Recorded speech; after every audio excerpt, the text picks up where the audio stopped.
Simulan na natin. Ilan lang ito sa mga gawa ng lola ko.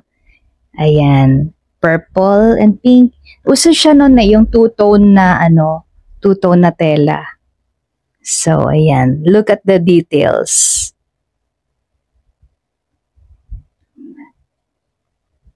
And this one also medyo vintage siya tingnan, ano? Pero it's one of my favorite. Gilid lang. Oh, sabi ng lola ko, iside raw yung belt. So, ayan, inside na natin. Ayan ang damit na gawa ng lola ko. See?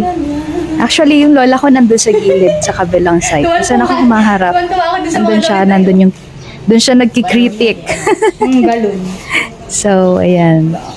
Sobrang love ko yung dress na yan. So, ayan lang. And then this one, tingnan nyo naman yung details.